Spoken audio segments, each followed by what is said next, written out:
কি আর বলবো, আমাদের এলাকার লোক তো সম্পূর্ণ উপকারিত হয়েছে আল্লাহর রহমতে। কিন্তু কী হবার ব্যাপারটা সেটা হলো যে সেনাবাহিনীর লোকেরা যখন আসছে, আসার পরে তখন আমাদের মনে আস্থা আসছে যে ইনশাল্লাহ কাজটা হতে পারে। এই আর সেনাবাহিনীর লোকেরা উপস্থিত থাকিয়া এই কাজটা এইভাবে এত সুন্দরভাবে করা হলো যে আমাদের যে উপকার হতো সেটা বলে শেষ করতে পারবো না ইনশাল্লাহ।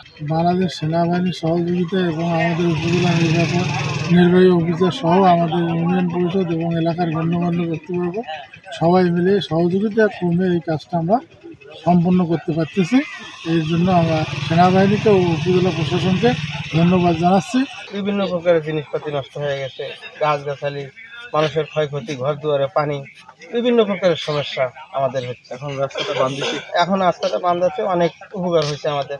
সবাই আল্লাহর রহমতে সুস্থ থাকতে পারবো। বাংলাদেশের সেনাবাহিনী কাজটা খুব ভালো করছে, আমরা খুব খুশি। এখন কাজটা মজবুত হয়েছে, এখন কাজটা ভালো হয়েছে, হাঁটাচলা করে আরাম পাওয়া যাবো, গাড়ি ঘোড়া নিয়ে যা সুবিধা হবো। কাজটা সেনাবাহিনী করলো, বাদ দিছে আমরা চলন ফিরন করার ভাই না, রাস্তাঘাট ভেঙে যায়, একে একে দুই ভাঙা দিছে, মেম্বার চেয়ারম্যানটা বাদই দেয় না, কোনো মতো খালি বালু কেটে ফেলা দিয়ে ওরা বিদেয়ী হয়ে যায়। এইবার সেনাবাহিনীরা এসে সেটা বাদ দেওয়াতে আর খুব ভালো হয়েছে।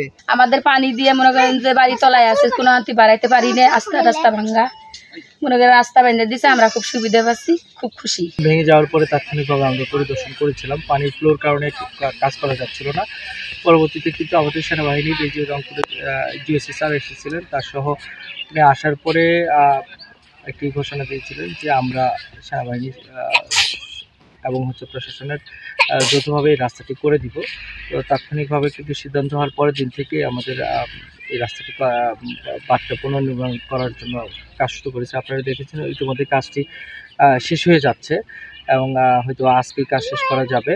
তো এটা মূলত আমাদের জনগণের সম্পৃক্ততাও ছিল এখানে, তাদের উদ্যোগের কারণেই হচ্ছে। আমাদের যে লোকাল ইউনিয়ন পরিষদ, সেখানে আমাদের প্যানেল চেয়ারম্যান মহোদয় কিন্তু নিয়মিত এখানে যোগাযোগ রাখতেছে। আশা করি এই ধরনের সমস্যা যদি হয় ভবিষ্যতেও আমাদের এই কার্যক্রম অব্যাহত থাকবে। এবং সেনাবাহিনীর যে ইঞ্জিনিয়ারিং ব্রিগেড আছে, মূলত তারা কিন্তু আমাদেরকে যথেষ্ট একটি সহযোগিতা করেছে। এখানে জিওসি স্যার এর আগেও যে এসেছিলেন, তখন বলে গিয়েছেন যে আমাদের যদি প্রয়োজন হয় আমরা অন্যান্য জায়গাতেও আমরা এই ধরনের কাজ করব। তো স্থানীয় প্রশাসনের পক্ষ থেকে এই ধরনের যে উদ্যোগ, এটাকে আমরা স্বাগতম জানাই। এবং